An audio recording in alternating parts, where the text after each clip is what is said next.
Guys part 5 తీయబోతున్నాం ఇప్పుడు. ఇదిగోండి ఇలా బాగా పాకం రావాలి, బాగా పాకం రావాలి. ఇప్పుడు మీకు చూపించినట్టు అలా వస్తేనే స్పీడ్ బాగుంటున్నట్టు. ఫస్ట్ స్పూన్ ఇలాగా అంటించుకున్నా చూపించాం కదా, అలాగే ఫేమ్ లైట్గా వేసుకొని ఇట్లా ఇట్లా స్ప్రెడ్ చేసుకోవాలి ప్లేట్ నిండా. అది చూపారు కదా గైస్, నొరగగా ఎలా వస్తుందో. షుగర్ మాత్రం చాలా ఎక్కువ పడద్ది. ఎందుకు ఎంత వేసావు మమ్మీ షుగర్? అర కేజీ వేసిందంటగా, అర కేజీ షుగర్ వేసిందంటగా. షుగర్ మాత్రం 1 కేజీ పడద్ది. ఈ ఫుల్ ప్రాసెస్ అంతా మీకు నెక్స్ట్ ఒక లాంగ్ వీడియోగా తీసి పెడతాను. ఇప్పటికీ ఇలాగ షార్ట్స్లో పెడుతున్నాను, కొన్ని పార్ట్స్ లెక్క ఫ్రెండ్స్.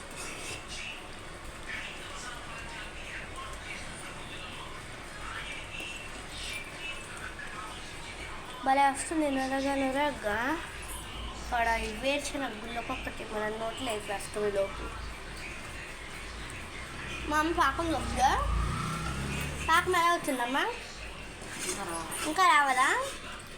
అది మా అమ్మ చెప్తుంది ఇంకా పాకం రావాలంట.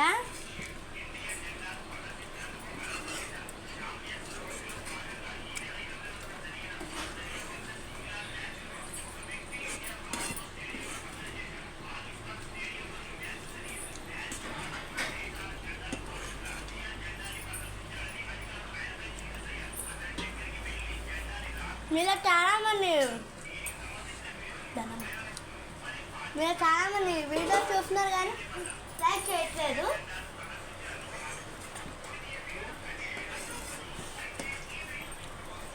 ఇట్లనే మా అమ్మమ్మ గాయస్ హాయ్ చెప్పమ్మా మా వీడియోకి. కొబ్బరి తాగుదామంట, కొబ్బరి అచ్చు. ఏంటని అడుగుతుంది మా అమ్మమ్మ. వీడియో మా అమ్మమ్మ నాతో పోతుంది ఇక్కడ. ఇందాక కొబ్బరి ముక్కలు తురిమిని కొబ్బరి అంతా చూపించాను కదా, ఇది ఇలా బాగా కలుపుకోవాలి. లాస్ట్లో వేరుశనగ పాకం బాగా వచ్చి కొబ్బరి ముక్కలు అయిన బాగా అయిన తర్వాత అప్పుడు వేరుశనగ గుళ్ళు వేసుకోవాలి.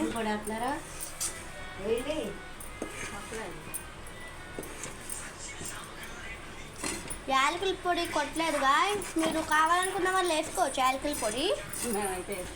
మేమైతే కొట్టుకోలేదని చెప్పి అందుకని వేసుకోవట్లేదు. మీకు నచ్చితే వేసుకోవచ్చు, టేస్ట్ బాగుంటుంది అనుకుంటే. మా రెసిపీ ఫుల్ వీడియో గట్రా కావాలంటే లైక్ అండ్ షేర్ సబ్స్క్రైబ్.